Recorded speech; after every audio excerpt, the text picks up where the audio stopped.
Coming up, James Ponsoldt joins Illeana in just a minute.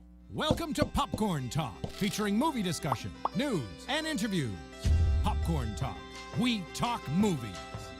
And now, it's the I Blame Dennis Hopper podcast, starring Illeana Douglas. Eavesdrop with Illeana as she interviews Hollywood's most prominent players about filmmaking, acting, and what really happens on the set of your favorite flicks and TV shows.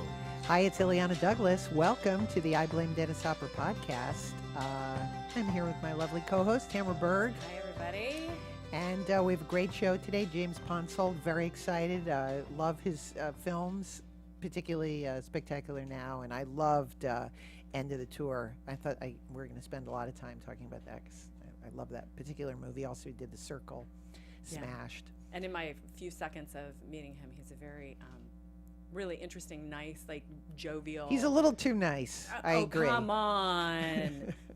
He's very quick to laugh, which you and I always like. Well, we love a good audience, don't we? We need some humor. These are, it's been dark times. No, really? I hadn't heard. It started when Jimmy Kimmel said, "Did someone open the window to hell?" You know, it's been like dark days. And my God. Obviously, I must, of course, comment a little bit on the scandal with Weinstein and Miramax and Harvey Weinstein.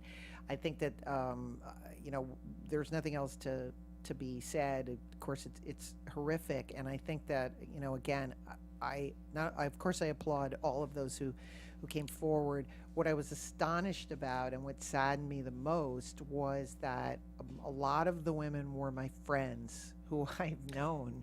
Yeah.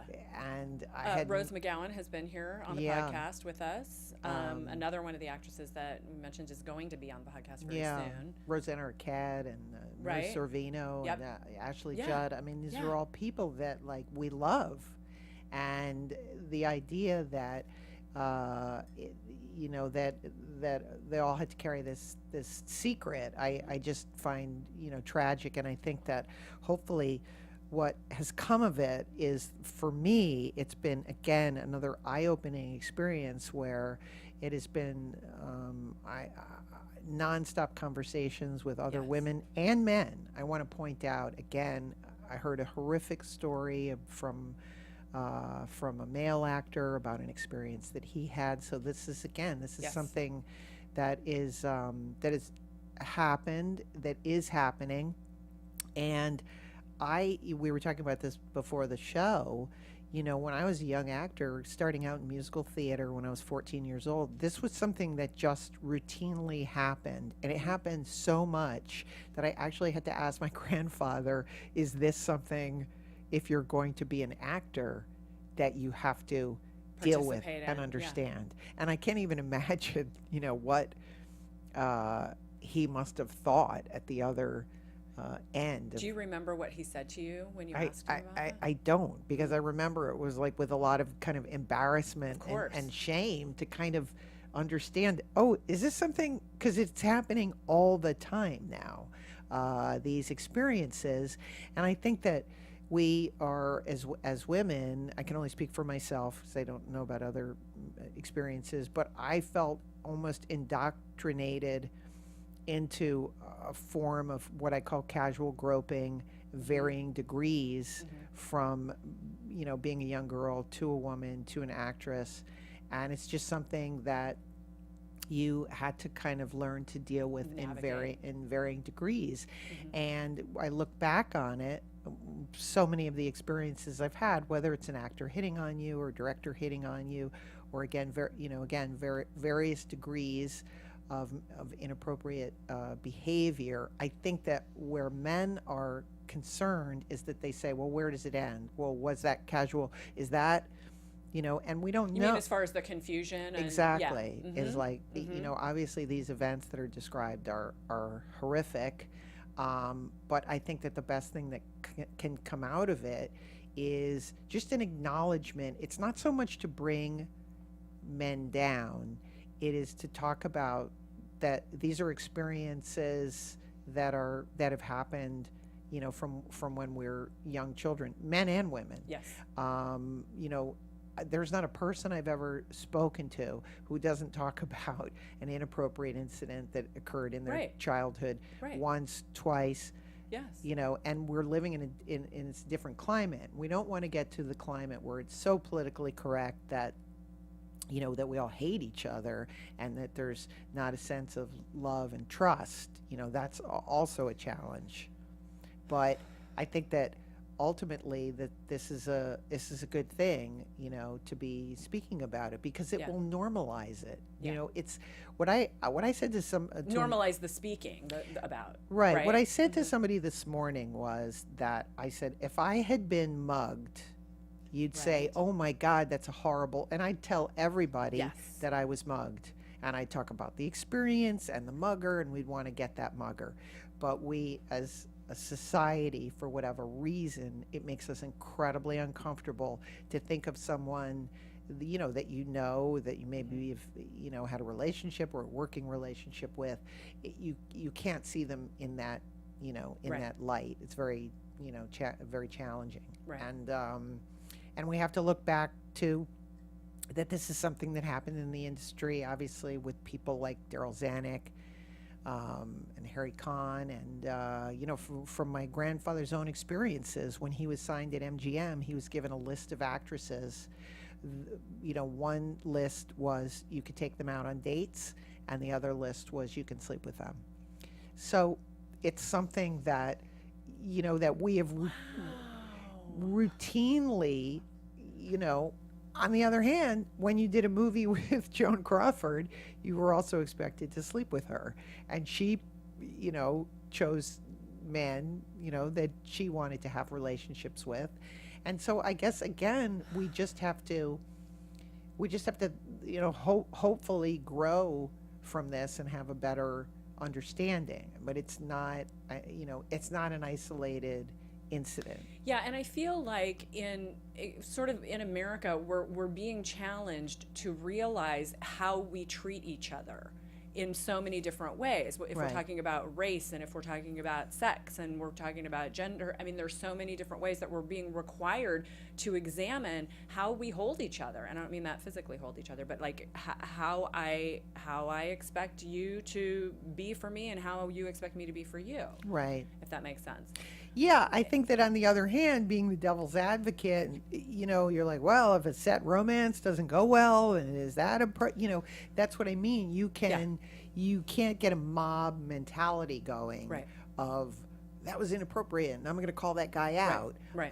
You only have your truth and your story and what happened to you, and I think we get a strong sense of, on an individual basis, of what happened to you and what didn't happen to you. But again, I really applaud the people that have come forward, because I think this is a life-changing.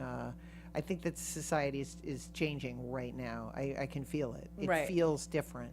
Yeah, and the other thing is that I'm assuming that Harvey Weinstein is not an isolated person.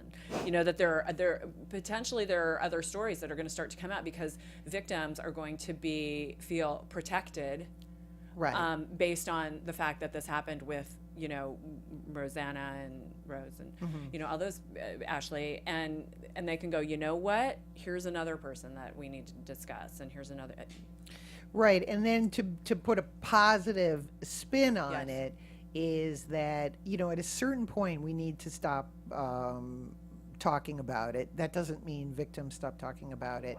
It just means that, okay, what are we going to do about it now? Like, we've gotten the anger and the emotion out of the way, but what are the positive things that we can do? And I actually think one of the positive things that we can do is always, again, look back in film history, celebrate the women that really, the Ida Lupinos or the Virginia Van Upps, or the women that, Marilyn Monroe, the Marilyn Monroes of the world that had nowhere to turn to, that, and to look back and I guess to, speak of them and their accomplishments, and, so that when, even when I'm doing a show and I'm like, wow, and Dee Dee Allen was the only editor and they wouldn't let her on the lot. And it's like, it's not just a funny, interesting, fun fact. It's like you have to it's all sort of part and parcel of the women's movement and the women's struggle for equality, and to try to find a positive way to do it. Right. You know, Moving forward from here. I think so. I think Yeah. so.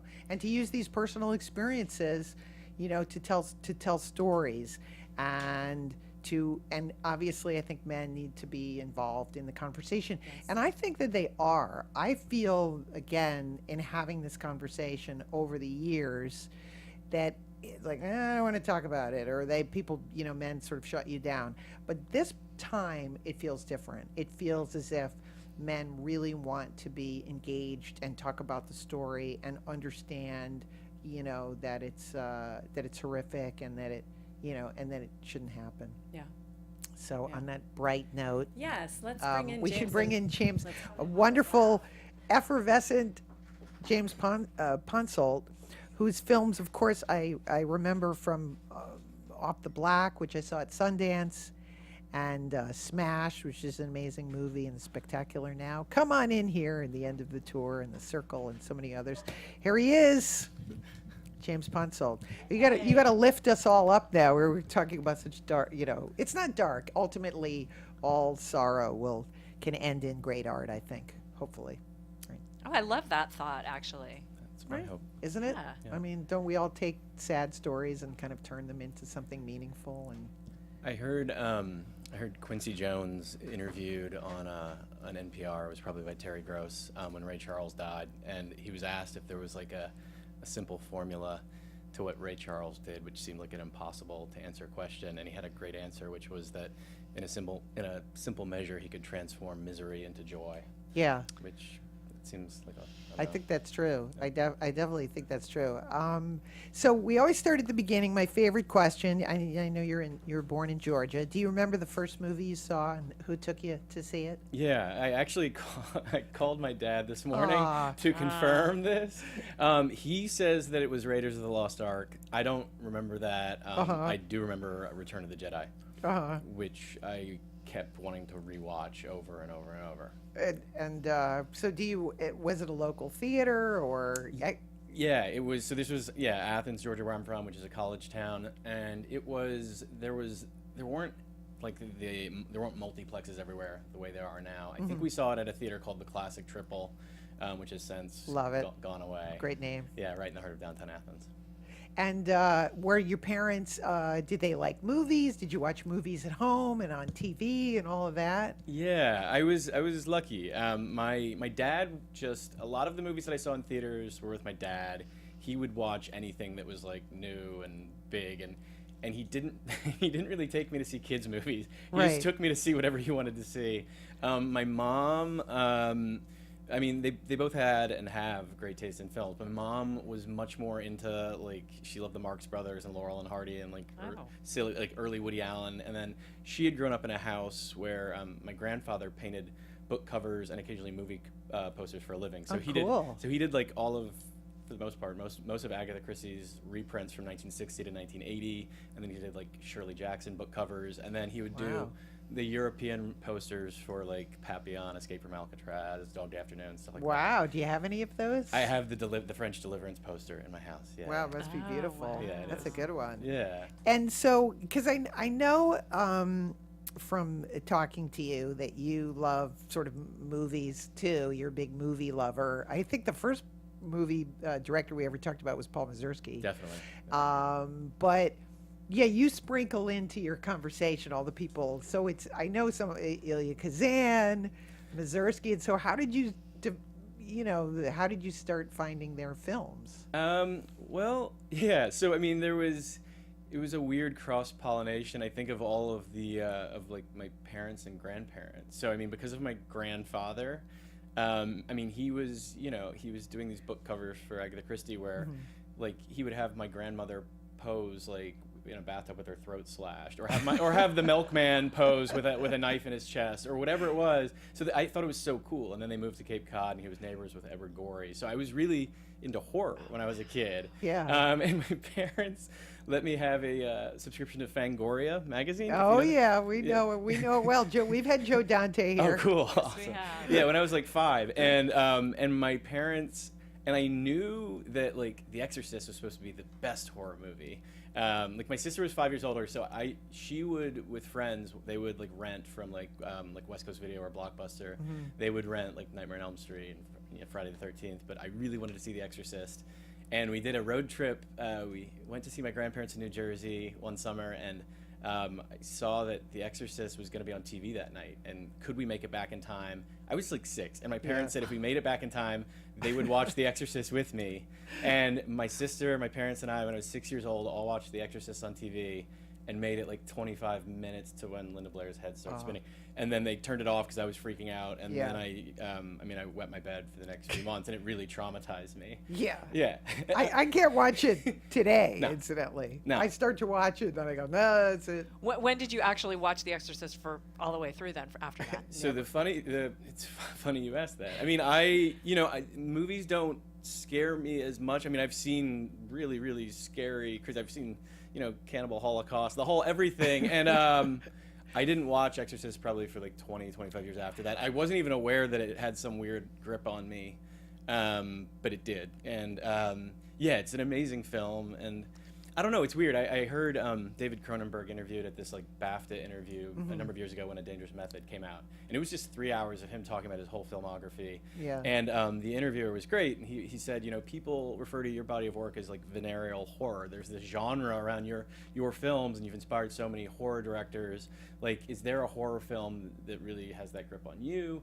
Like The Exorcist, which is always, I think, like the AFI's top horror film. Right. And Cronenberg said something to the extent of like, I'm not religious, So the idea of, I didn't go to Catholic school and get screwed up by it. So the idea of God and the devil doesn't have that hold on me, but he like just deeply admired the filmmaking. And so I think there's other sort of, I think home invasion movies are the ones that really, now as a parent, those are the ones that still really horrify me. I had so many, but I always, it's true, like when you grow up, like there was a movie that used to play in rotation called The Man in the Iron Mask, and they would, lock him into this mask. And when I saw it as a grown up, I was like, that's horrifying. Yeah.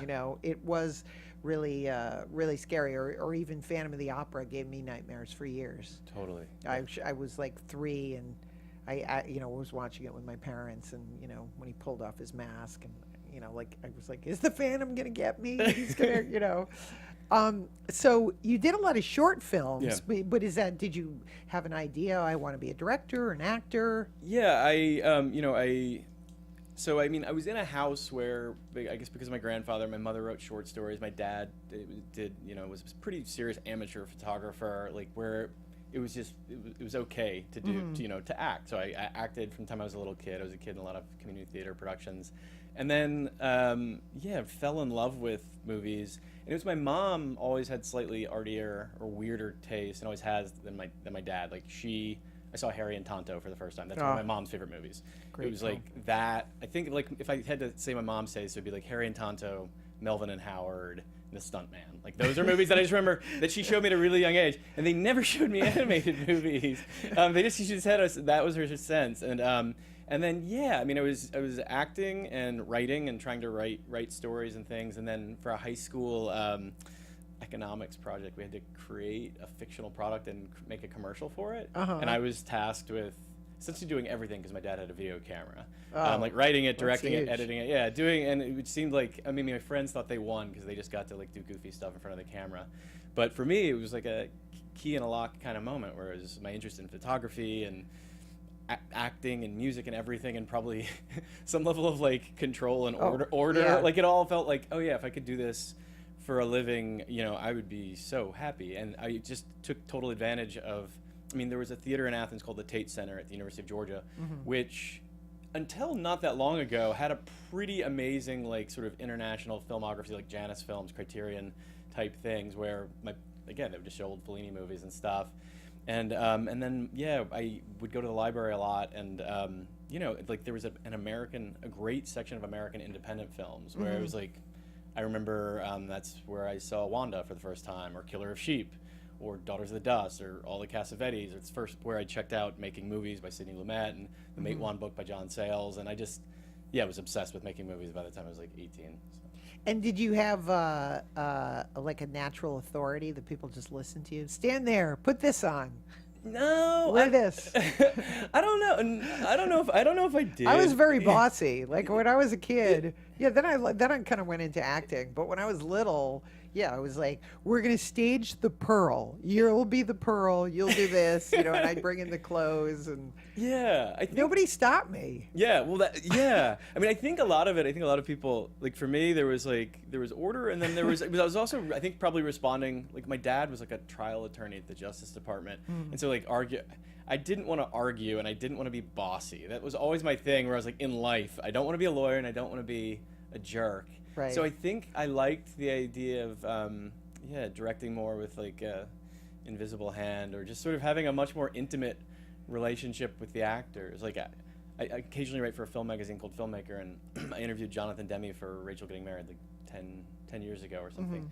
And I just asked him, about how he works with actors, and he just said that generally, anything the actors want to do in front of the camera, he's like, let's film it. They just have to agree to try anything that I ask of them, and there's this foundation of trust. And that just always seemed like, oh yeah, that's the thing, like your collaborators, that's it. It's not like boss employee, which suggests some hierarchy. It just seems like there's a better way to get the best out of everyone around you. So when you were doing your first short movies, did they have any kind of theme, or they were just sort of getting a story down on paper? It was there were like, it was interesting. So I was like in high school when I started, after that first fake commercial, I started making shorts, and I was obsessed with like The Simpsons, and like the plays that I had been exposed to that I really liked were like Chris Durang and stuff, like absurdist stuff. And then eventually like Beckett and Ionesco, like silly stuff, absurdism. And then when I went to film school,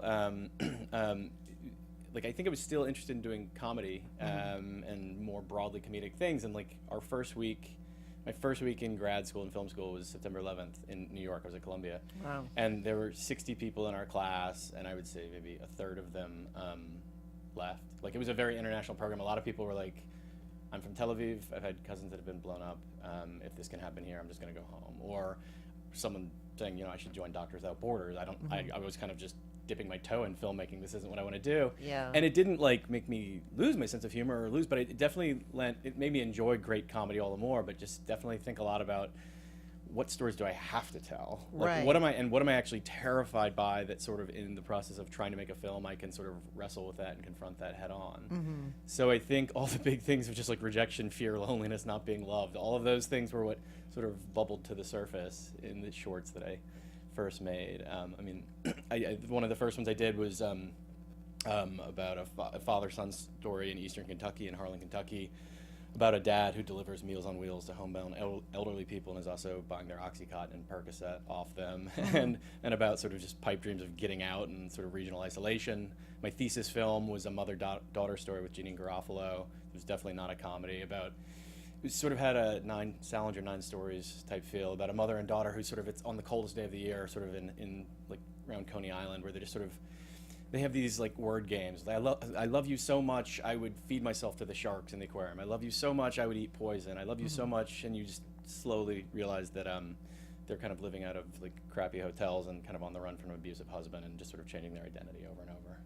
And so then how long after that did you do your first feature, Off the Black? Yeah, it was pretty soon. Like I had written Off the Black as like it was going to be a short film. I liked the idea of and I don't know if the seed had been planted by some of the films that came out around like the end of my time in college, like some Todd Solondz movies and stuff that were like a little unnerving. But I had an idea of a kid who's caught by a guy vandalizing his house, and then it sort of this weird relationship that might veer into something really gross, as far as an exploitative relationship, but that became much sadder and much more lonely, but a Lonely Souls film, and then I just started feeling like I could expand that. I wanted to get into that deeper, and that had been sort of inspired by a friend of mine that I grew up with, who I played high school baseball with, and then he got just seriously into like math and his father was a high school baseball ump who still was around kids, even though his own kid hadn't talked to him, and I thought that I could make that as a feature with like off-Broadway actors for nothing. Like it was a two-hander, like with middle-aged high school baseball umpire, teenage kid, and then was lucky enough to get great casting director Evie Kaufman, great producers Scott Yeah, McCauley, she's Robin amazing. O'Hara, the best. Yeah, and Scott and Robin had asked me who I thought about for the umpire, and I was like, I don't know, I have this ridiculous pie in the sky list, but they were like, what do you think of Nick Nolte? And I was like, oh man, he's scary, right? I mean, I was like, he's amazing. I mean, Yeah. like, Affliction had just come out, and like Down Out in Beverly Hills, one of my favorite. I mean, he's been in so many of my favorites. Oh, Like, yeah. some of the most funny, intense, weird. And they had done this movie with Olivier Assayas. They had produced it called Clean with Nick Nolte and Maggie Chung, and they were like, Nick's great. Like he's the best. Who knows if he'll read the script, but we can try. And Avi felt the same way, and we sent him the script, and like 2 weeks later, I flew out to LA and went to his place in Malibu. It was such a surreal Hollywood story for me. And Oh my God, met I him. know. Yeah. The yeah. So what? I know Nick a little bit. I've worked with him. Yeah. And and so this is when he was still like pretty reasonably like not off the beaten track. I mean, so I know when you go up to Malibu and like, where do you plan? Like, do you pre-plan what you're gonna say? Like me, I would plan it. I'm like, I'm gonna wear this. I guess I'm gonna have to start smoking Marlboros. Or He, I mean, the real story was, I was terrified. I'd been to LA twice, maybe. I had rented a car. I stayed. There was actually a place at Franklin and Highland. There used to be just down from the Hollywood Bowl up on the hill called the Highland Motel or something. That I stayed there multiple times. It always smelled like cat piss. I think they were cooking meth there. It's not there anymore. But I stayed there and rented a car and I just had his address and drove out and I think I got there a half hour early and just drove around Malibu and then. right. Do you have any pre-songs like you listen to gear you up, or you just? No, I'm sure I was like I did. talking to myself. I mean, I think I was like practicing how it might be inspiring. I didn't know if he wanted to do the movie or if I assumed I was going to have to say something clever to get him or sincere or whatever. I don't know.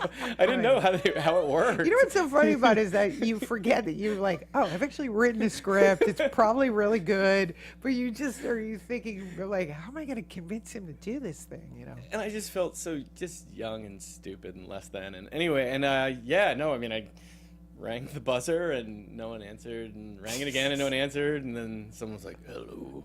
And then I was like, hey, it's James Ponsoldt. Will you? I'm here. And the gate opened and I pulled in and Nick was, I think, in like a silk bathrobe and super friendly. He was like, hey, how you doing? And I was like, oh, I'm good. So nice to meet you. And he gave me a tour of the house, which, as I remember it, he said used to belong to the Eagles. Not like a member of the Eagles, but like the whole band. Yeah. The Eagles. And it was like a compound. Like, he had he gave me a tour. He's like, this is where I blow glass. And like, he had a glass blowing building. He had a ceramics building. He had like a former lacrosse stick that he would get oranges with. He had, he was like, oh, do you like vegetables? And I was like, yeah, I love vegetables. And he like had a vegetable go. He started rooting around and pulling out cabbage and carrots and made a sandwich on the spot and told me to eat it. And we just like walked and talked, and then we sat down, and he started put like 3 nicotine patches on, and I was like, oh man, when did you quit smoking? He's like, oh, about 3 days ago. I was like, why? He's like, because I knew I was gonna meet you. And I laughed, and I was like, no, you didn't. That's not why. And we talked about the script for like 3 minutes, maybe. Yeah. He had a note, like a small one, and then he was like, let's walk some more. And we started walking. He asked me about my mom. And my mom's been a hospice volunteer for decades, and like he was really interested in that. And we're talking about death and relationships with fathers and sons in our own lives. Right. And I in my mind, I was like, all right, when am I gonna have to pitch him on the script? And like after 3 hours of just walking around and eating vegetable sandwiches and talking about random stuff, he was just like, so who's gonna play the kid? And I was like, I guess he wants to do it. And it wasn't till like I was leaving that I was like, oh, he was like making sure I wasn't a jerk. Right. Like the whole thing was just to like, do I like you? Or can we Yeah. hang out? And so from that moment, then was there a transition to where you felt comfortable giving him direction? Because I guess that's the next thing. Yeah. Because you feel like, okay, well, now I don't want him to not like me. Like he likes me, but now I have to direct him. Yeah. I mean, I think like a lot of younger directors, I think I was lucky with my background, like because I had acted, and like the program that I went to had a directing the actor class, which a lot of film schools don't. A lot of people come straight from like making amazing commercials or music videos, and suddenly they have to talk to people about their objective. Right. Or like or some kind of replacement thing. And they're just like afraid of actors, I think. So they get either really bossy and tyrannical, or they just avoid them. And in my experience, like the best actors and the ones that have like longevity over decades, they're like the best. Like they're great dramaturgs. They know what's a good script. They know how to like take on the role, and they're really generous and get the best out of people. The only people that really ever are jerks are people that are like young and have just become really famous really quick, and their equilibrium's off maybe. Right. But Nick was funny. I mean, so the kid who acted opposite Nick was the kid Trevor Morgan, who's a great young actor. He had been in The Sixth Sense, and he had been Heath Ledger's brother in The Patriot, and he was the kid in Jurassic Park 3, and he'd been on big sets and stuff before. But he, he wasn't as familiar with Nick because he hadn't watched a lot of movies. But I remember like setting them up. Like I was like, now you guys are gonna meet, and like I felt like I was setting up a date, and that I would kind of chaperone. And Trevor was like he was 18 and just like really into acting, like the idea of like, you know, method and all this stuff. And I remember he was pumping Nick for questions about his own method and his own approach. And Nick like just totally demurred and didn't want to get intellectual about it, and just wanted to hang out. And Trevor kept pushing, and finally Nick showed. He was like, all right, fine. And he like showed us. And I think I had always assumed with a guy like Nick, he just digested so many, he'd done it so much, and that with that face and that voice, and just like he probably can just show up.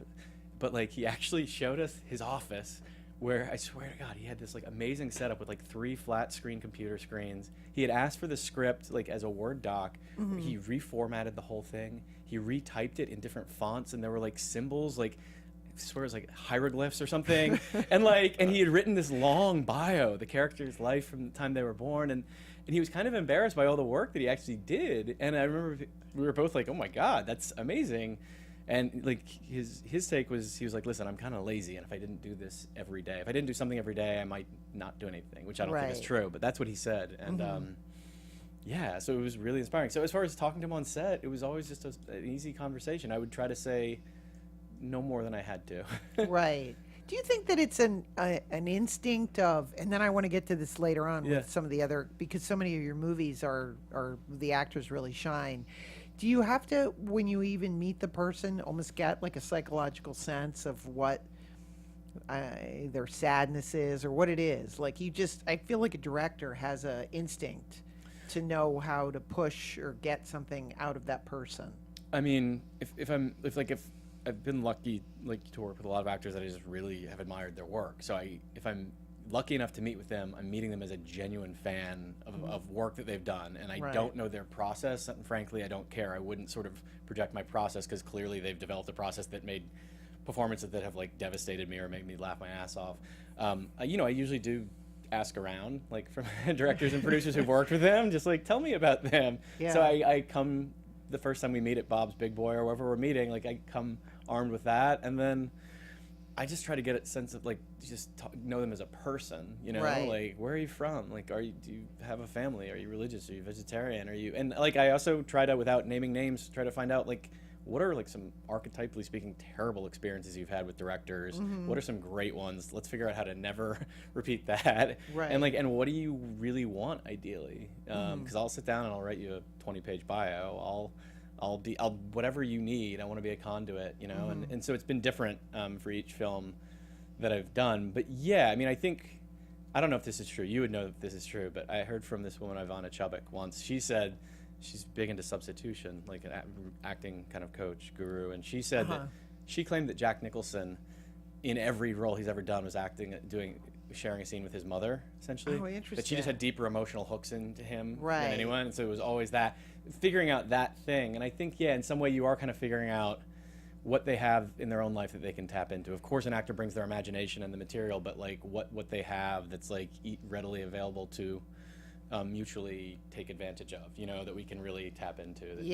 That can get to that dirty, gross gut place. See, I never use substitution. I always use the real person. So if it's, you know, Nick, as an example, Nick Nolte, I just pestered him and hung out with him, and we went to court, and I was like his little pal, you know, because I knew, I was like, well, you try to use the relationship that you have. And then with De Niro, I kind of didn't want to have anything to do with him. I wanted to kind of be afraid, because I knew the more that I got to know him, the harder it would be to do the scene and with stuff that I wanted to do in the scene. But I knew with Nick, it was important that we hang out and be really, really, really comfortable with each other. Yeah, I've seen, there's the story that everyone tells about Coppola and Godfather just having the big Italian dinners, and that it's a story about family, right? So he tried to create a familial environment, and so for each film, depending on the main sort of dynamic relationship between the leads, that's what I try to facilitate. So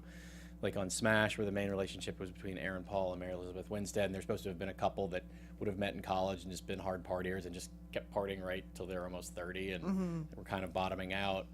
Like they had real history, and Mary and Aaron, who are both like lovely people and not hard partiers. Like Aaron's like the kid of a preacher from Idaho. They're both like really wonderful people, but like they're not those characters, and they didn't know each other.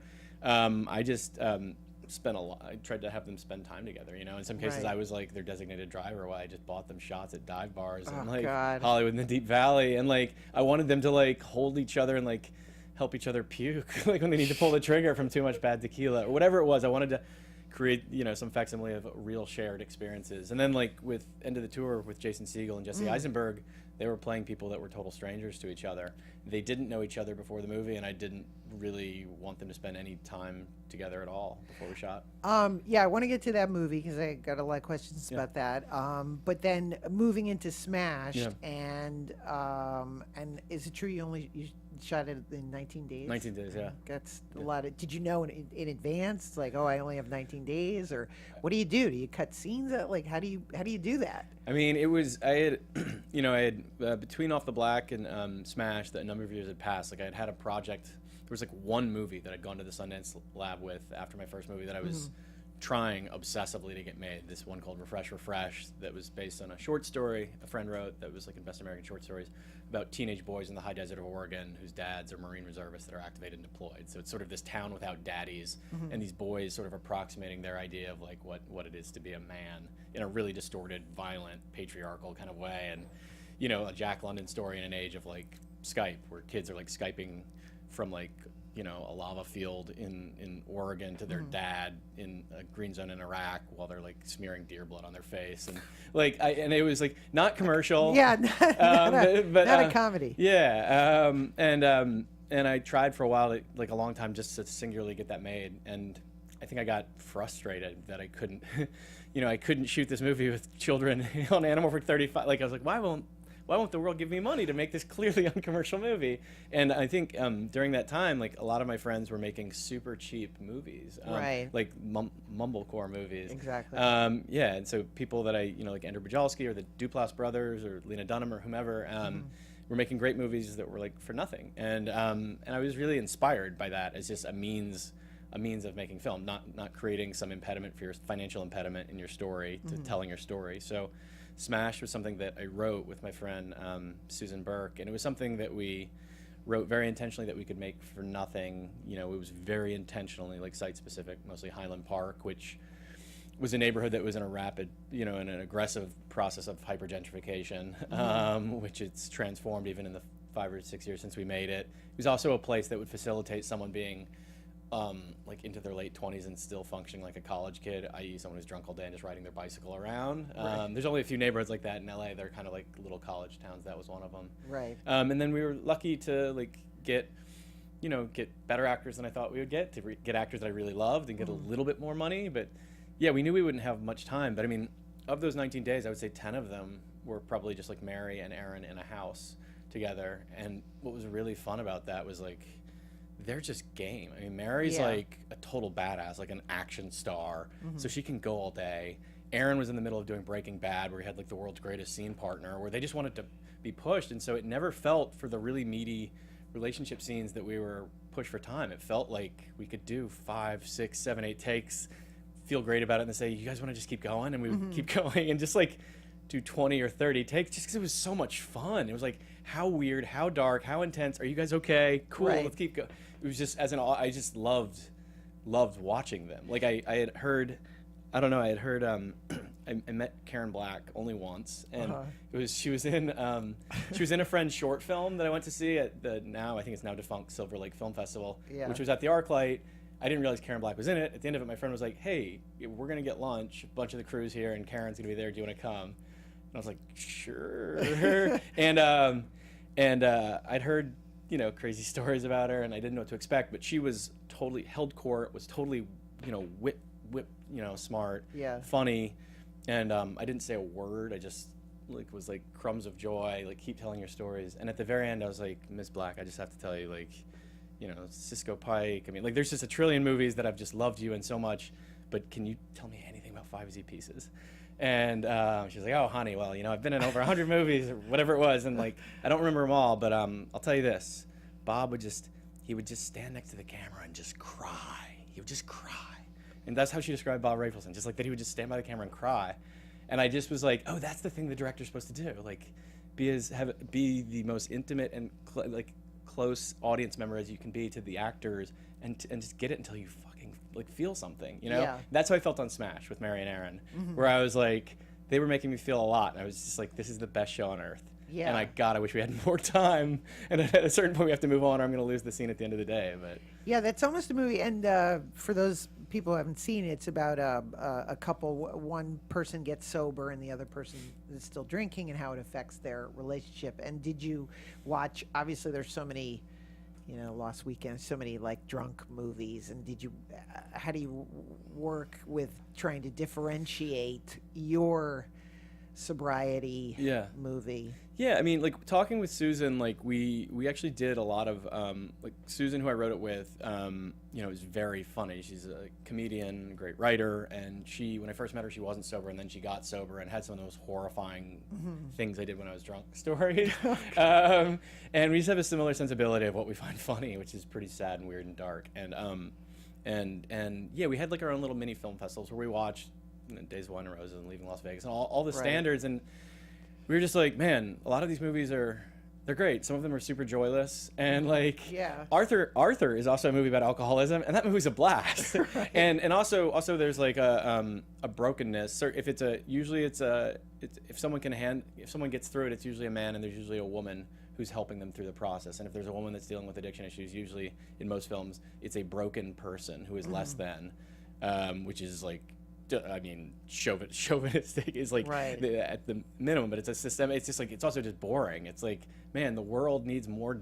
I want a dynamic, badass, like, female lead who can like experience every range of emotion that a man would be given or allowed to perform on screen. And it's not really, we watch Scenes from a Marriage, and like, I was like, this is an examination of marriage through the lens of this woman. And like, and I definitely, when we were talking about actors to play the roles, I was like, there were actresses who I was like, they would break my heart, but like, there needs to be some quality. Like, what I really loved about Mary Elizabeth Winstead, and one of the many things I love, is that, she was when I watched like, and so many movies, like, she's just an action star where there's a Homer Simpson quality where if she falls down or a rake hits her in the face, you feel like she's going to get back up. There's a resilience, I think, to her, and we can empathize and not just pity, which was super important. So then the movie ends, and did it go to Sundance? I think it went to Sundance, Yeah. and people really responded to it. So that must have been very, obviously, gratifying. Yeah. Yeah. Like, I made that in 19 days. Yeah. No, it was great. We got to, I mean, like, we would have everybody would love more money and more time, but fundamentally we got to make the movie we wanted to make. So when you're making a movie in 19 days, like, what are the things that you have to give up on the spot? Or are they things on the spot? Do you plan it out succinctly? Locations or? Yeah, I mean, there were. I think at the script, like once we had like, the script we felt was tight. Then once there was a line producer, then there was like, okay, let's deal with reality, and like, just there was a number of scenes you just can't do. You can't do the company moves that you would like to do, and it's like, how do you consolidate, cut? And you try to hopefully make that decision early on, because you'll make it with more wisdom and foresight, like when you're 2 months out, than if you're doing it the day of and you're just kind of frantic like a chicken with their head cut off. So I think there's a lot of that, and just trying to focus on what's essential, and knowing, man, these are the 5 or 6 scenes that like I need to just. they all need to be great, but that you just must protect and must get emotionally right for the movie Right. to function well. And when you're monitoring an actor's performance who's playing a drunk, do you just go, you don't seem drunk today? Like how do you how do you look through the lens in a sensitive way and say you don't seem drunk? Yeah, it was You were interesting. drunker yesterday. Yeah, it was the one time that, well, so I mean, Mary and Susan, as I mentioned, my friend she's sober and is public about that. She and Mary and I went to a lot of like open AA meetings. There was that, and then there were some other people involved with the film who were sober. It was a weird Venn diagram of like alt comedy world people and sober people, which actually is a pretty big Venn diagram of comedy and sobriety, or comedy and addiction that may become comedy and sobriety, who were like the BS detectors sort of on it. And one of them actually mentioned this woman, Illeana Douglas. Like, she was like, hey, like I have an acting teacher that I see who's had worked with Halle Berry on Monsters Ball and Elizabeth Shue on Leaving Las Vegas, and I don't know if you're open to that. I don't mean to step on your feet, but like, if you and Mary want, she's pretty awesome, and she definitely has done right by some performances that involved issues of addiction. So Mary and I actually worked with her for a while, and it was amazing because I mean, she's a big replacement person, but also like there's a lot of just sense memory that she has a book that's literally like how you evoke the feeling of having taken a hit of crack or meth or alcohol, literally like warm up exercise, like what parts of your body, like whether it's the back of your throat or your neck or your eyes or whatever these things. So we had our own kind of thing that probably looked crazy that Mary and I would do just before a scene, where it looked like some Pentecostal church service, which was like getting into this state kind of. So we spent months kind of like prepping that, and working. It felt like it was a wonderful collaboration. Yeah, no, it was. It was I remember at the time, amazing film, and they're very hard to do. Those those kind of sustain. That's what I always like when I look at a movie. I go, it's 7 a.m. and they're doing the scene, and then they have to go back the next day and do it again.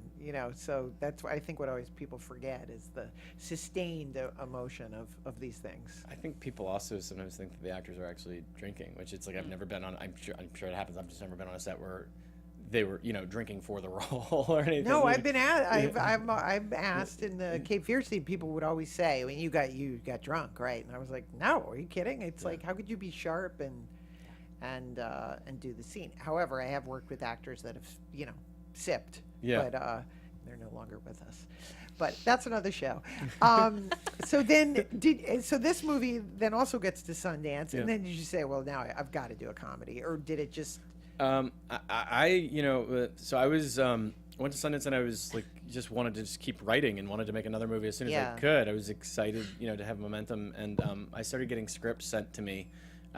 Which hadn't really I hadn't thought that I would want to direct someone else's script before, but I hadn't had good scripts being sent to me, and I started reading some, and one of them was The Spectacular Now, which Scott Neussatter and Mike Weber wrote, and they had adapted the novel by Tim Tharp that had been nominated for a National Book Award, and they did a really lovely job. I mean, to me, when I read it, I didn't think of any teen comedy. I didn't think of the 80s, which people romanticize. I have issues with a lot of the 80s teen comedies, which have entrenched classism and racism and other things that I'm just not into, and they're all over the place. Like, I was like, oh no, this is like Last Picture Show or Splendor in the Grass or like Swedish Love Story or something, the Roy Andersson movie. Like, it was what I thought of, and that's how I approached it. I was like, this is a complicated portrait of a codependent relationship that's toxic to its core, and yeah, I mean, when I met with sort of everyone involved, I was like, I know the book takes place in Oklahoma.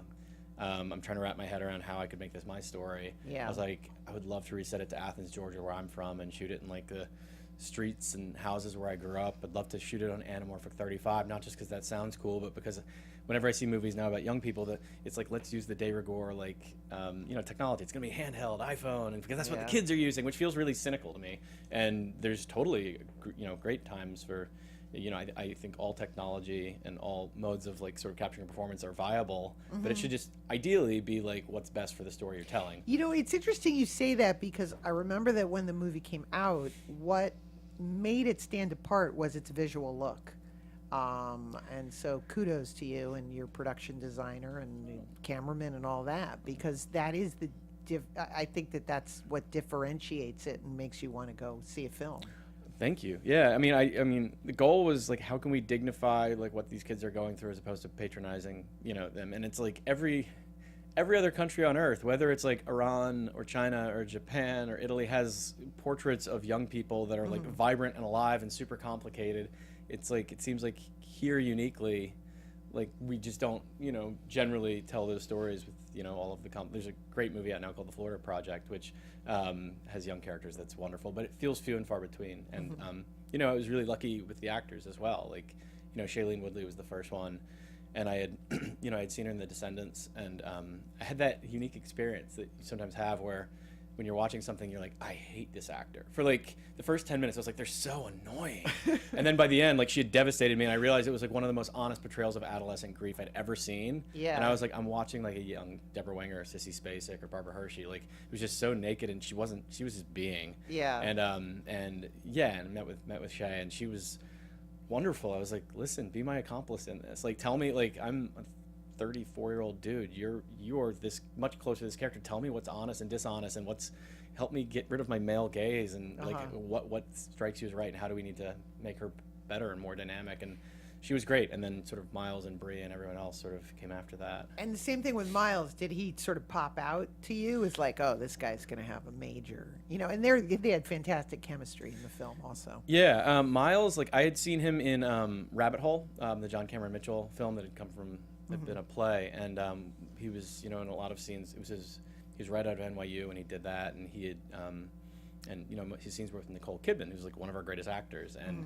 I remember watching that movie, and like I do think Nicole Kidman's like just one of the best we've ever had, and but she's still a movie star. So when I'm watching, I'm like, here's Nicole Kidman just acting her butt off. God, she's so good. And there's these scenes on a bench like in this park, and in that movie, spoiler alert, like he's Miles' character is accidentally killed her son, and like so there's this shared grief, and like his scenes where he sort of came and would talk to her on the bench, he didn't strike like I think there's plenty of like guys who could play an 18-year-old actor who could just cry, like that's not hard, that's a party trick I think, but like Miles, like his characterization in that, he struck me as the kids that I grew up with in Georgia who were like dudes who like would never want to cry in front of a stranger. They would be so embarrassed, and was like so not comfortable feeling these things that he felt for whatever cultural reasons. He just wanted to be tough or whatever that means, and like I was like, it just felt so uncomfortable and painful to watch him. And then I saw him in Footloose, where he had a supporting role where he was like this kind of goofy, he wasn't the lead, but for me he stole the movie, and I was like, oh, that's the character in like that arc, like Footloose to like Rabbit Hole, that's the arc of this character. That's such range. And yeah, we met with or auditioned like pretty much every American, Australian, British, Irish, Canadian actor between 15 and 28 that could play the role, and Miles really jumped out. Like he just had that thing. When you are working with someone, do you look for? I mean, I'm going to speak for myself, but like you look for someone that sort of is your alter ego, even if you're unconscious of it or conscious of it. Yeah. I mean, you filmed it in Athens, Georgia. So. Yeah. You're like, oh, by the way, I want you to do this one thing where you go into the grocery. And Did I feel like he was my Anton? No, I did. There was definitely. I mean, like I was a total juvenile delinquent. And, like was like starting when I was 12, was getting high or drunk like every day. I got arrested for the first time when I was 12. Like and just kept like I was like a train wreck of a kid. Yeah. It was pretty self-destructive. So there was parts of that character that I definitely could relate to. Yeah, and I wasn't consciously thinking alter ego, but I very much knew this guy, and he was the version that probably didn't get out. That probably peaked at 18. Yeah. And what were the elements? Because it surprised me when you said, which The Splendor in the Grass, one of my favorite movies. Yeah. Like, the acting in it is incredible. But so, what were the elements? The relationships between Natalie Wood and Warren Beatty, or because it's real actors studio stuff going on in that film. Yeah, I mean, it's a weird thing. Like if you had asked me before Spectacular Now, like how do you feel about melodrama? I would be like, or something. Like I would be like Cassavetes, or whatever. Right. Like, and I don't know, or maybe I probably didn't know what I was talking about if you had asked me about that, or I could have had a very superficial conversation about, say, Douglas Sirk, even. Like I hadn't, when I read the script and really thought about it, I was like, there's melodrama in this, but what does that actually mean? Like, what are these big emotions? Like these big emotions, and And I was like, there's something actually truly exciting about a story about young people who are experiencing like first love, first heartbreak, first recognizing that your father is not and never will be like what you want him to be, and will not love you or be consistent in your life, and that you're, you know, everything that you think is wrong. There's something like, I think we all like, I read once that there was a study on like MRIs on people that were both having their heart broken, like people whose spouse had cheated on them and they're getting divorced, and people kicking heroin, and like the brain activity was very similar. Now if you're now imagine you're like 15 or 16 and you can't contextualize any of this, like it's not your like fifth like major relationship, it's your first. You probably feel like your head and heart are exploding. There was a bigness and a size and a scope that I just wanted it to have, you know. I think that was the thing. I don't know. And what's your relationship been like with all of your DPs? Because again, trying to translate your vision to that person, that's like a marriage. It's been great. I mean, I'm a like real like fetishistic slutty, like I love DPs, like I just like, I mean, me too. You know, like Kieslowski's Decalogue is like one of my favorite things ever, and it was like 10 one-hour films, 10 DPs, 10 looks. It's like, God, there's just so many great TVs I'd love to work with.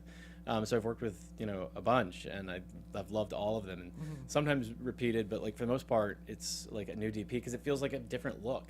So Spectacular Now was a great British, although his family's from Jamaica, a DP named Jess Hall, who had shot he'd shot an Edgar Wright film that I liked, but it was this movie called Son of Rambo. That was just like such a lovely, playful story about childhood, and there were fantastic elements. And I loved other things that Jess had shot as well, and there was just like a real lovely formal. There's something formal but lovely, and just there was grace, I think, to a lot of what he shot. I don't know. I think a lot of the reel too was probably UK, so there's just this gray to some of it that like I loved, and he loved film. I don't know. They were just we very much connected as people. And what about editing? Do you work with the same editor? I've generally worked with the same editor, and a couple times different folks just because of schedules. But Spectacular Now and End of the Tour, I worked with a great editor named Darren Navarro, who cuts. There's a great director named Azazel Jacobs. He had a movie this year called The Lovers and one called Terry a few years ago, and he also has cut some stuff for William Friedkin.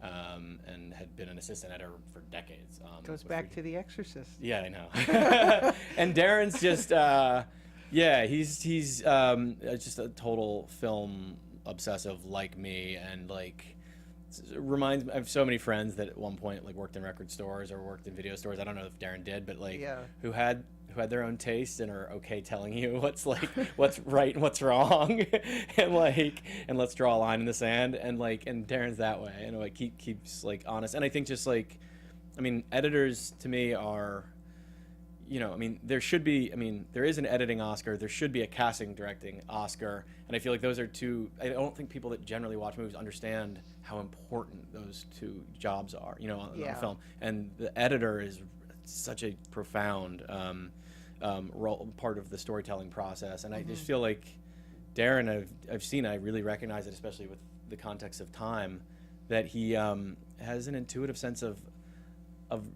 rhythm, I think, but that's not just rhythm, of performance, almost at a subliminal level, where I'm like, just such a sensitivity that's incalculable. I don't know, a sensitivity to like these honest little beats, these blink of an eye kind of moments. That they have to they have to pull out these little moments, you know, with the performance, or sometimes save something that isn't, you know, particularly there, cover a goof. Totally, yeah. I mean, like a great editor definitely, you know, can rearrange story, can definitely create the performance, and then there's even something, even if you're lucky enough to have covered the scene the way you want and gotten the performance you want, still to find these, like, you know, in many ways, I don't know if it's an Ashby thing or an Altman thing, but like to cultivate an environment where people feel comfortable, where you're kind of like, it's not that you're setting booby traps, but where you want the happy accidents that you can then capture like with a butterfly net, and of course you can use the happy accident. That's those spontaneous moments of fake it feeling real.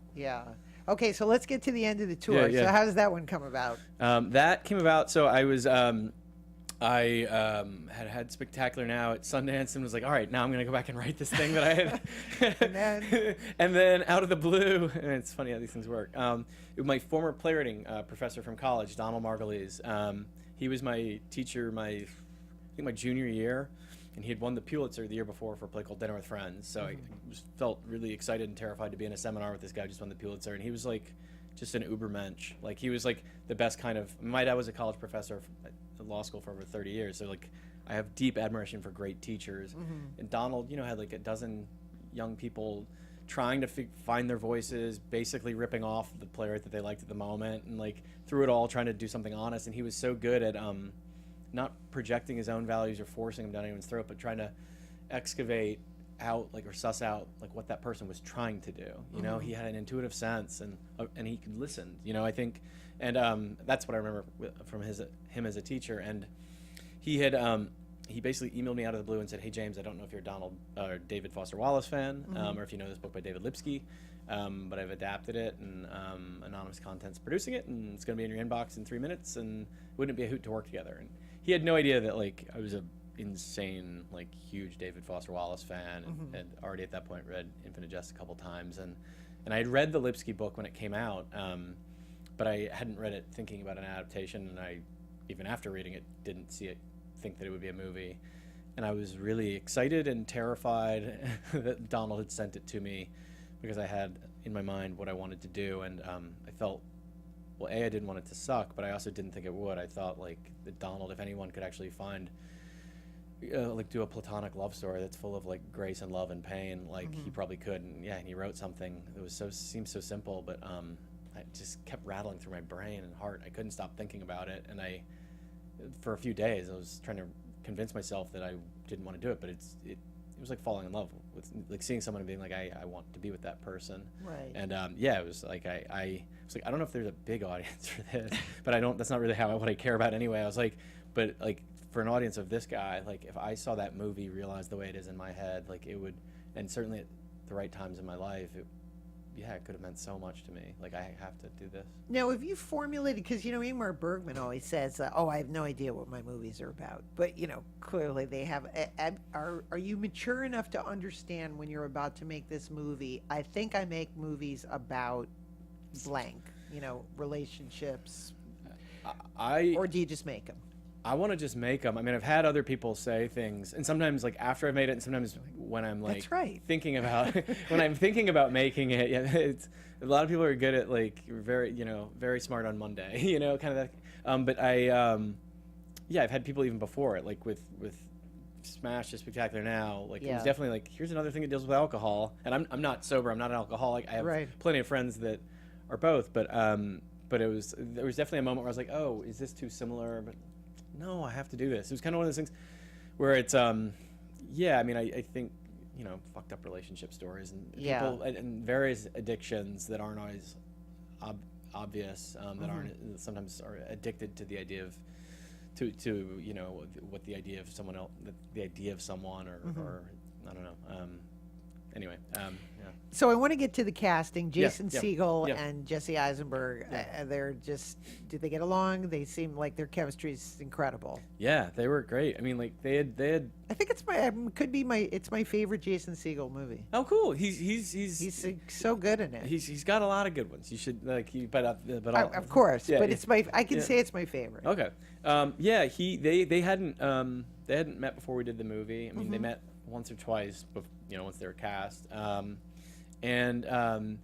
Jesse, had, they were both wonderful to work with. It's worth noting that both of those guys are phenomenal writers. It's a movie about writers, and Jesse writes humor pieces for the New Yorker, writes plays, that are produced off Broadway. Jason wrote, Forgetting Sir Marshall wrote the Muppets movie. Even if those guys had never acted once, they would still be two of the most successful writers under 40 in America. So it's as far as the process of the very humbling process of revision and submitting yourself to the scrutiny of others and what that does to the ego and resilience and thick-skinnedness or the lack thereof, they just got it intuitively. Jesse, is a very, very serious, sort of almost methody actor, who, the deeply funny, deeply smart, has a process that he's developed. He's played real people before, obviously most famously in Social Network. Yeah. So, for him, he had very specific ideas. David Lipsky is alive. I introduced them. They spent a little bit of time together. Jesse got everything with everyone, is like, we're not doing impersonations. Like, we're trying to capture the essence. So Jesse spent as much time as he needed to with Lipsky to get the idea of the character that he wanted to create. And then Jason was playing someone who wasn't alive anymore. And so, like, for him, there was both. I mean, it was an interesting kind of dynamic, because the movie, the book, is based on transcriptions of interviews. And so in many ways, probably 70% of what they say in this movie, they actually said in real life to each other through these old tapes. So it's this weird, and then 30% is kind of creation from Donald.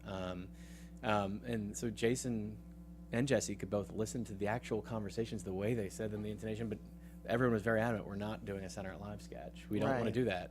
And so there was a lot of, Jason would say that the thing that helped him most with that was reading Infinite Jest, and just reading a lot of David Foster Wallace. But then there were other things he did as well, and people that we talked to who had known Wallace, who could answer questions about intention and things like that. And then we also approached it from the point of view of, this was not a God's eye point of view, like biopic, Cradle to the Grave type thing. This was, David Lipsky was a stranger to David Foster Wallace. He met him for a few days, and like, this was his take on this guy. So it's a very subjective take on someone who he admired and was probably deeply jealous of. And so try to embrace that. Did you ever see the movie Il Sorpasso? Yeah. It has that, again, that I love that trope of like somebody that meets someone and then has a kind of a life-changing experience. Now, the dilemma with the film, and I love my favorite kind of movies are movies where they just talk for 2 hours. Yeah. So was that ever a dilemma? You said, oh my God, I've got back to back to back talking. How do I make that visual? Like Creating care. My Dinner with Andre thing. No, as I said, that's like my favorite thing. It's Mine too. It was interesting. I mean, there were different movies that I thought of a lot, or the ones that probably I thought of most were movies like With Nail and I, was a big one. Amadeus, actually, the Salieri Mozart thing. The thing that actually kind of clicked for me was when there was a clip from I can't remember if it's from Don't Look Back or Eat the Document, but one of the Pennebaker docs, and it's this clip that is on YouTube where it's Dylan and John Lennon in the back of a limo, and there's like fans outside, and as I remember it, like Dylan's like trying to make John Lennon laugh. Like he's trying to, like, you've seen this whole movie where everyone wants to blow so much smoke up Dylan's ass, and he's like a jerk to Donovan, and he just makes things up. But in this one context, he clearly like admires Lennon and just like wants to make him laugh, and Lennon's kind of cooler, has higher status. Yeah. And it was like, oh my God, I would love to be in the back seat and just see, like, I bet that's the only time Dylan has in the past like 3 years, and will for the rest of his life, like, feel like he needs someone else's affirmation. Yeah. Like, what a crazy dynamic. And I was like, it was that and the Amadeus thing, the Salieri Mozart thing, where I was like, that's the dynamic. So there's always the central tension of someone who's both trying to like report on someone, but also kind of wants to be the other person. And in wanting to be the other person, they kind of want to destroy the other person. Where there was a weird, and it was a love story. It was like, I think, an unrequited platonic love story, and I think thinking of it through that lens, it made a lot of sense. And then also because of the dynamics, the book is someone who interviewed someone 12 years before, finding the tapes after they've heard news the other person's committed suicide. So it's all filtered through the lens of someone of 12 years, of someone who's in a different place and is dealing with grief, like the kind of grief you have for someone that you barely knew but you admired, but also a grief over like how much you like wasted that opportunity you had with that person, where your values were in the wrong place, your ego was in the wrong place, and you were kind of a dick. So it's someone trying to reconcile that. So there were kind of multiple realities, I think, of subjectivity that we're dealing with. And how do you get, because again, one of the things I really admire about Jason, his performance is he has this kind of profound sadness, you know, in it, and it becomes a mood piece, but it never becomes heavy. Yeah. You know, it becomes vulnerable. Yeah. And did you help with that, or?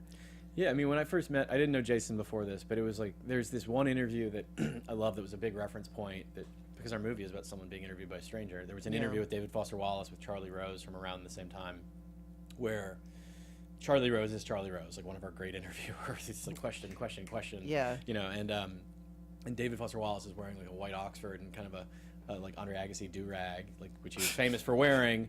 And Wallace strikes you as someone who's really neurotic and hardwired, tight, but is very Midwestern in that he and is also used to being the smartest person in the room, and actually probably generally is. where he would say things like Charlie Rose would solicit it. Like they weren't even talking about books. Like Charlie Rose was like, let's talk about movies that are out. How do you feel about Shine? Right. You know, and like Wallace would like offer like a scathing like indictment of the third act of the movie and just eviscerate it and then kind of double back and kind of apologize because you could tell that he's Midwestern and had these manners, and he seemed like a kind of like a stoner ex-jock, and kind of there you could tell that like Charlie Rose was really smitten by this guy, by his mind. There was just something super unique there, and I think there's a tendency, certainly with characters that deal with addiction or that deal with depression, and especially if they meet a tragic end by their own hand, that you sort of want to sort of work backwards and like, suggest, hint at all those moments where they were suicidal or something like that. But it's, in this case, and in the case of people that are closest to me who've taken their lives, a lot of them, especially if they were bipolar, like, they were at times the most dynamic, alive, like joyful person on earth, and they didn't just seem sad. And just being sad would, be boring probably in a movie. Right. And so there was this interesting thing about Jason, because he's, thought of as like a funny guy, the Judd Apatow things, and like he was on a sitcom for 9 years, which was very much a sitcom, a 3-camera sitcom where you have to kind of fall and stuff, and he could do all that, and he has this big, lanky kind of body. But yeah, when I met with him, like what struck me was his intelligence. And I was like, oh yeah, that guy's a writer. Yeah. And then the other thing was the eyes. It was like, God, that dude's got sad eyes. Sad eyes, man. Let's talk about it. Sad eyes, man. I was like, oh man, all the best. I mean, it's we could do a laundry list of all the people who were at one point clowns, so to speak. Jerry Lewis. Yeah, Jerry Lewis. I mean, who? Sad eyes. Yeah, Robin Williams, Eric Bana, Jamie Foxx, Bill Murray, blah blah blah blah blah. All of them, like all these people where it's like a lot of Oscar winners were just clowns at one point. And Charlie Chaplin, whoever it is, no one's broken my heart more than like Buster Keaton or Charlie Chaplin, probably. Yeah. Last Scene of City Lights. But like, that was there in Jason, and I was like, and there were things that Jason hadn't been public about. Like he hadn't publicly at that point talked about his own issues with addiction and sobriety. He since has. He did an amazing Mark Maron podcast where he shared that for the first time. But a lot of that he kind of shared with me, and I was like, oh, he's gonna really connect to this. I know people, when we say we cast Jason Segel as one of our most brilliant novelists, like people will be like, what, the guy from How I Met Your Mother? But I was like, he's there. It's all there, and it's and there's just who Wallace was, like this. He was an ex-athlete. He brought that swagger with him, and the hard wiring and the Midwestern, all of it. It was kind of there in Jason. Well, I love the movie. People should see the movie. Okay, I have one more because we gotta, unfortunately, we gotta wrap it up. So I have to hit on The Circle a little bit. Yeah. With did that come out of left field? I think it was like. How did it come about? Yeah, just it was a real departure. Yeah, I mean, I had been a fan of Dave Eggers since his very first book, Heartbreaking Work of Staggering Genius, which came out when I was in college, and like it just knocked me on my butt, and like had loved everything that he'd written, and a lot of the stuff he wrote early on was super postmodern, and then it became more straightforward, and I think there was just a growing amount of like both empathy and an interest in stories beyond himself, international in scope in some cases, The Circle was one where I was like so excited for it, and when I read it I was like, oh my God, this is so dark. Like, it was funny, it was a dark satire. I was like, this is like a hospital, Patty Chayefsky, I mean, like dark satire that's ultimately, it's funny because I recognize this world and I know these people because like A, I live in the world we live in, and B, I have friends that work at Facebook, Google, Twitter, all these places, and but ultimately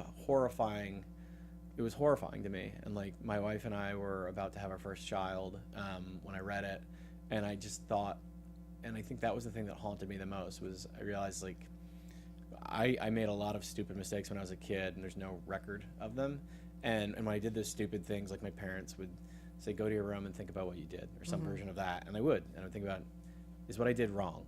What is right and wrong? Have I shamed my parents? What does that mean? Have I shamed God? Is there a God? What does this mean to my community? All those things, all that stuff that you do by yourself when you're a kid to develop the inner stuff of being an autonomous, fully functioning, soon-to-be adult. And I was like, my kids, their sense of individualism, or they're gonna group think everything. They will know what everyone thinks about literally everything. They will never be alone.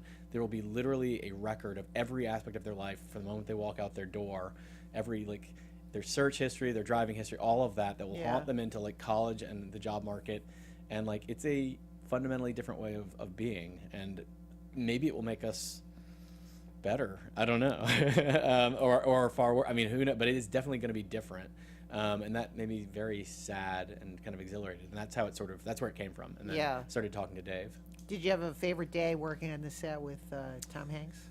Man, there were so many. I mean, he's definitely as good as advertised. Like, Yeah. you know, I mean, like as a person, and like he, you know, I mean, a lot of like the movie deals. I mean, it's like a giant tech company / cult. Like, I Right. mean, it's a cult, a fundamentalist cult that believes in like recording and disseminating all information. And like, so a lot of the scenes were like kind of Apple product launch / TED Talk type scenes where it was him in front of an audience. And we had, you know, a lot of background actors who were kind of just had to sit in chairs, you know, in seats in an auditorium. And Tom, you know, we'd finish a setup, and I'm remembering this was at Citrus College, if you know Citrus College out east of here. And Tom would finish, and I'd be like, all right, Tom, I think it's going to be like 20 minutes or something. We just need to, you know, we're going to relight and, you know, do the whatever shot we're going to do. And Tom was like, all right, yeah, sure. And like, he wouldn't like go to his trailer. He wouldn't go. There was some like people had either, I don't know if it was like, I don't know what they had on monitors, but it was some sporting event that people were watching, and like he didn't want to watch that. He just actually hung out on stage while we were relighting, and because the background actors couldn't go anywhere, he never said it, but I don't think he wanted to go anywhere. Yeah. And he just started talking to people. He'd be like, hey, you in the blue sweatshirt, where are you from? Fresno. Oh, come on. And like he would just like talk to all of them. And like I was trying to process, like, you know, because Tom Hanks is one of my favorite actors. I've just grown up watching him forever. Yeah. And I was like, I don't know if this is because he's just a great person, or if he just loves being on set, or if he's just internalized that like being physically present, physically engaged will both, he's just made that person who's like 19 years old and just moved here from Iowa, he just made their life because Tom Hanks talked to them. Or Right. B, he realizes that like it greases the axles of the whole machine and everyone's more present by that way and leading by example. Whatever it is, it's like he's figured it out. Yeah. And it's very real and very consistent. Well, he makes it look easy. I know that. I mean, I've never seen him. I mean, if it's like The Burbs or, you know, if he's landing a plane in the Hudson. Yeah. Like it is, you have to hand it to someone that can have that ability to be the goofy movies he's made and then these amazing performances. Jimmy Stewart, Jack Lemmon, Tom Hanks, right? I mean, like, Yeah. it's, to me, it's as far as Yeah, it's the incredible. range. That's, I don't And know. the fact that he's so nice, I wonder if that undercuts. No, I'm serious. Yeah. If it undercuts, you know, why people don't think of him like a Sean Penn or something. He's so darn nice. He is so darn nice. I hope it. I mean, he is so darn nice. I hope it's not. I don't know. I mean, I don't know. They're very different actors. I wouldn't want to get into like, if being kind has like undercut. I don't know. He's intrinsically American, and I think that that's my favorite thing about him. It's like when I look at him, I'm like, he's a child of the 50s. Except in and- The Terminal, right? The spill where he was not American. Oh, that's right. I forget what country he's supposed to be from. Yeah. He's from another country. But yes, he's very American. I mean, and even his career is very American, going back to sitcoms. And, But I think, yeah. I mean, like him, and even though Sean Penn, God, don't you wish Sean Penn would do more Spicoli type role? Like, Oh. like I was gonna say, I just saw I just watched the commentary on that on Fast Times at Ridgemont High. Was it Hackerling and, Yeah, and Amy Crow? Heckerling. Both of them Yeah, do it yeah. together? I'm obsessed with. It's all I do now. Is like they're like, "Are you watching the news?" I'm like, "No, I've got commentary on of The Godfather." The commentaries to check out. I think I'm getting this a little wrong. And okay, like, give me your favorites. We gotta go. okay, but give me your favorites. Okay, wait. Well, the three random ones. Yeah. When I had to do commentary for my first movie, I was like Yeah. terrified, and I was like, I gotta watch commentaries to figure it out. The one that like, it's not even my favorite movie, but all these people were like, this is the best commentary. It's not because it's the quote unquote smartest. It was Terms of Endearment. Like, because James Brooks and Polly Platt, they're smart. They Yeah. get it. They so care for each other and just care. You feel like you're hanging out with them for a couple hours. You get so much information. There's so much Yeah. joy. The most interesting, it's the Limey one. Oh, is it Steven Soderbergh. and Lem Dobbs. Yeah. Where they kind of start. I can't tell if it's Yeah, real. they start arguing. They start arguing. And then the one that I'm most fascinated with, that I know is out there, but I haven't heard, you probably have, because you've heard everything. John Hughes didn't do a lot of commentaries, and I heard that there was the first DVD press, which would have been, I don't know, late 90s, sometime in the 90s, Yeah. of, I think, Ferris Bueller's Day Off. I think he did a commentary and then was like, I actually don't want it out there, so it got yanked, and I think it's floating around. Oh wow! No, I don't know about that, but I'm like, people search for a certain hashish or a donut or something. I'm all the Mike Nichols commentary for The Graduate. I highly recommend. It's as well as Who's Afraid of Virginia Woolf, but I love them all. Have you heard I will definitely check this out. Have you heard the Robert Altman Three Women commentary? No, I haven't. This is what exemplifies the 1970s. The way he, as I remember it, he's like, so I woke up and I'd had a dream, and he'd seen the actors who were in the movie. He was like, I wrote it down on a piece of paper, and I was driving by Fox, and there was an exec there who I hung out with sometimes, so I was like, I'll just swing in and say hey. And so I stopped by and I was like, hey, I had this dream, and I can make it as a movie, and I'll write, direct, produce, and it'll be $3 million, and what do you say? And we said, let's do it, and then we made a movie. Oh my God. That's some version of that was how he said he made Three Women, just all in a dream.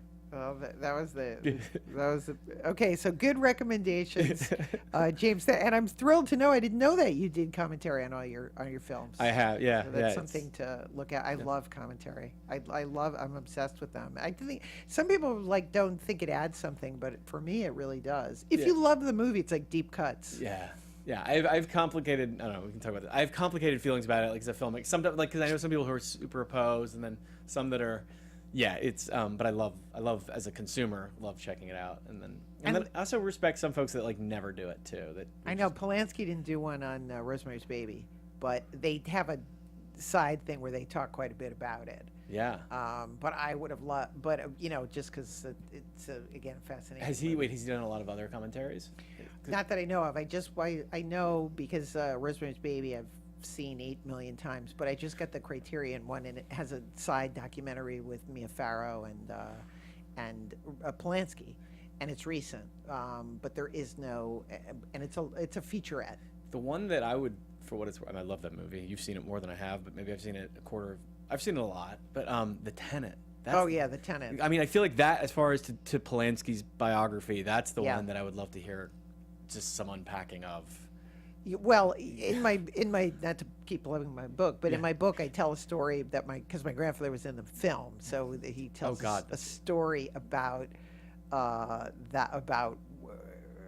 this horrific scene where they had to keep shooting again and again with the woman jumping out of the window, and that Polanski kept saying there wasn't enough blood, and Kristian was covered with blood, and the crew was, there was and my grandfather referenced this horrible moment where he realized for him there'll never be enough blood because of what he had seen, and so it was. Oh my God! I know, it's a terrible kind of a thing. To do that, and then what was the Ashby story that he would tell the most? Oh. Well, that's another. You got to read the book. We'll come back. We'll come back. Okay. There's a whole chapter devoted to being there. I know. I forgot the tenant. We'll keep going. We'll keep going. All right. James, thanks so much for being here and lightening our. For being here. Yes. Being here. Thank you. Exactly. James, you're working on I Want My MTV. Yeah. And also Wild City, which are both still in script form. Yeah. Yeah, it's I Want My MTV. I'm doing with A24. I've worked with a couple times. It's an adaptation of the book I Want My MTV, which is the story of how MTV was created, really. But I'm focusing on the first 5 years of how it was nothing, and then some people who had no TV experience used $25 million in Amex money to change the world. And the other one, Wild City, is an original idea that's something I'll write and direct for Disney, which is sort of a live-action hybrid, like Jungle Book. The main character is a orphaned mountain lion here in lovely Los Angeles, and it's about a community of refugees who happen to be animals. Oh, wow. Sounds that sounds fascinating. great. All right. You can find James on Twitter and on Instagram at James Ponsoldt. Thank you, James. And you can buy Illeana's book, I Blame Dennis Hopper. It's now out in paperback. You should buy it. You should read it. You should also listen to the Audible, I hear is amazing. I actually only just read it. It is. Or just call me and I'll just call Illeana tell you and she'll tell you stories. Anyway, also check out our website, Illeana'sPodcast.com. And That's our right. Facebook page and all that good stuff. Yes, and as we always end our show, everyone's life is like a movie. I believe it is a movie with a beginning, a middle, and an end, and this is the end of our movie for today. But thanks so much, and please come back. Thank you very much. Thank you, James. Thanks. So long. Thanks. Bye, everybody. Bye. From producers Maria Menounos, Kevin Undergaro, Phil Svitek, and the entire Popcorn Talk Network, we would like to thank you for tuning in. For questions or comments, be sure to visit popcorntalk.com. I'm Sir Richard Wentworth, and this has been a presentation of the Popcorn Talk Network. The views expressed herein are those of the hosts only and do not necessarily reflect the views of the Popcorn Talk Network or its owners or principals.